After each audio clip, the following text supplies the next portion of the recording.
وہ اللہ کے ایک نیک بزرگ اور ولی گزرے ہیں، ساری زندگی اللہ کے دین کی تبلیغ کرتے رہے، لیکن ان کی وفات کے بعد جو شرک کا امپائر ان گمراہ قبر پرستوں نے ان کی کرامات اور فرضی و من گھڑت قصے کہانیاں گھڑ کر ان کے نام پر شروع کیا ہے، ان کی ذات کو رسول اللہ صلی اللہ علیہ وسلم تو دور اللہ کے مقابلے میں لا کھڑا کیا ہے۔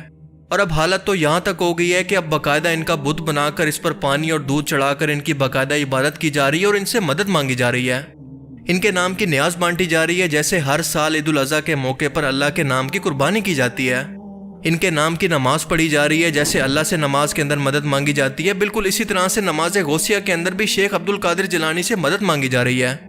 جو اللہ کی خصوصیات قرآن پاک کے اندر بیان ہوئی ہیں وہی ان قبر پرستوں نے شیخ عبد القادر جیلانی سے منسوب کر دی ہیں، اور یہ شرک آج دین کے نام پر زہر کی طرح نوجوان نسل کے ذہن کے اندر انجیکٹ کیا جا رہا ہے۔ مثال کے طور پر ان کی طرف یہ جھوٹ منسوب ہے کہ میرا قدم تمام اولیاء کی گردن پر ہے۔ اب آپ مجھے بتائیں کہ اللہ سے ڈرنے والا کوئی نیک شخص کبھی اتنے تکبرانہ جملے بول سکتا ہے جس کے اندر وہ یہ کہے کہ رسول اللہ کے بعد حضرت ابو بکر، حضرت عمر، حضرت عثمان اور حضرت علی کی گردن پر معاذ اللہ میرا پاؤں ہے، یعنی میری ولایت کے بغیر کوئی بھی شخص ولی اللہ نہیں بن سکتا، کیونکہ یہ وہ لوگ ہیں جن کے ولی اللہ ہونے کے اندر کسی کو کوئی شک نہیں۔ اور تو اور جب غوث پاک رحمۃ اللہ تعالیٰ علیہ مدرسے پڑھنے جایا کرتے تھے، اچھا، تو فرشتے انہیں چھوڑنے جایا کرتے تھے۔ آدھی امت کو جس کے صدقے میں بخشا جائے قیامت کے دن وہ کون؟ یہ غوث پاک۔ کیا غوث پاک رضی اللہ تعالیٰ عنہ قیامت میں کام آئیں گے؟ یقیناً۔ اسی لیے ولیوں کا دامن مضبوطی سے پکڑو، نہ سعودی کام آئے گا نہ یہودی، اگر کام آئے گا تو اللہ کا ولی۔ اور اس دن سے ڈرو جب کوئی کسی کے کچھ بھی کام نہ آئے۔ مصیبت ٹال دینا کام کس کا غوث اعظم کا۔ حضور فریاد رس غوث اعظم رضی اللہ تعالیٰ عنہ فرماتے ہیں جو کوئی مصیبت میں مجھے پکارے، مجھ سے مدد چاہے، میں اس کی مصیبت کو اس سے دور فرماؤں گا۔ جب ماشاءاللہ سبحان اللہ، بیٹھ جاؤ، بیٹھو، کیا سمجھ رہے ہو؟ کہیں سے یہ غوث پاک کے ہاتھ میں ممبر، بیٹھو۔ یہ ناجائز نہیں ہے۔ عرس شریف میں 3 دن 4 دن آنا، پینی کونڈا میں رہنا، درکاروں کا صدقہ کھانا، بزرگوں کی چوکھٹیں چومنا، وہاں پھول کھانا، چادر چڑھانا، وہاں پر عرس شریف کی تقاریب میں شرکت کرنا، سندل کو لے آنا، خدا کی قسم یہی دین ہے، یہی اسلام ہے۔ لوگوں نے نہیں سمجھا ہے جس کی وجہ سے جاہل قوم نے اس کو غلط سمجھ بیٹھا ہے۔ ان لوگوں نے یہ تمام شرک شروع کیا ہے وسیلے کے نام پر، اور یہ وسیلہ دراصل ہے کیا، ذرا اس کو بھی سمجھ لیتے ہیں۔ قرآن کریم کی سورہ المائدہ کی آیت 35 کے اندر وسیلے کا ذکر ہے، مگر کسی بزرگ کے وسیلے کا نہیں، بلکہ اس کا مطلب ہے نیک اعمال جو اللہ نے ہم پر فرض کیے ہیں، مثال کے طور پر نماز، روزہ، زکوٰۃ، حج، صدقات اور ہر قسم کے نیک اعمال۔ یہ سب وہ نیک اعمال ہیں جو کہ انسان کو اللہ کے انتہائی قریب کرتے ہیں، اور ان ظالموں نے اسے یہ سمجھ لیا ہے کہ شاید اللہ تک پہنچنے کے لیے ہمیں ان بزرگوں کو سیڑھی یا وسیلہ کے طور پر استعمال کرنا ہے۔ لیکن اللہ واضح طور پر قرآن کریم کے اندر فرماتا ہے کہ اے انسان، میں تمہارے سب سے قریب ہوں، جب بھی کوئی پکارنے والا مجھے پکارتا ہے تو میں اس کی فریاد کو سنتا ہوں۔ سورہ البقرہ کی ان آیات کے اندر کسی بھی قسم کے وسیلے کا کوئی ذکر نہیں۔ اللہ نے فرمایا کہ اے میرے بندے، مجھ سے ڈائریکٹ مانگو، میں تمہاری تمام دعاؤں کو سنتا ہوں۔ قاری صاحب، ضروری ہے کہ دعا میں کسی کا واسطہ دیا جائے، کسی وسیلے کے تحت مانگی جائے، ضروری ہے کچھ نام مینشن کیا جائے؟ اگر ہم ایسا کریں گے تو اب تک کی جانے والی ساری گفتگو پہ ہمارا پانی پھر جائے گا۔ اچھا، اس لیے کہ ہم دونوں نے متفقہ طور پر یہ بات تسلیم کی کہ اللہ جتنا قریب ہمارے کوئی نہیں، صحیح، باقی ہم جس کا بھی نام لیں گے نا وہ ہم سے دور ہے۔ اچھا، اللہ ہی قریب، اور وہ چیز عقل کے بھی منافی چلی جائے گی کہ میں ملتان والے سے کہوں کہ مجھے ربانی صاحب سے ملوا دیں، اچھا، اور وہ کہے کہ ربانی صاحب تو تمہارے پاس بیٹھے ہیں، صحیح، اور تم مجھے کہہ رہے ہو میں تو دور ہوں، اور میں چاہوں کہ آپ ملتان والے سے کہیں تبھی میں آپ کی بات نہیں، آپ ایسا نہیں چاہیں گے، اس لیے کہ اللہ نے ایسا کہہ رکھا ہے کہ نحن اقرب الیہ من حبل الورید۔ اچھا، اب دیکھیے وسیلہ جو ہوتا ہے وہ سیڑھی ہوتی ہے، صحیح، جیسے چھت ہے نا، چھت پہ ہم چھلانگ لگا کے نہیں چڑھتے، اس لیے کہ ہماری دسترس وہاں تک صحیح، اس کے لیے ہم سیڑھی لگاتے ہیں، صحیح، سیڑھی لگانے کے لیے لازمی ہے کہ جہاں میں جانا چاہتا ہوں اس کے اور میرے درمیان گیپ ہو اور فاصلہ ہو، صحیح، اور اللہ کہتا ہے یہ گیپ تو میں نے رکھا ہی نہیں ہے، تو سیڑھی لگاؤ گے۔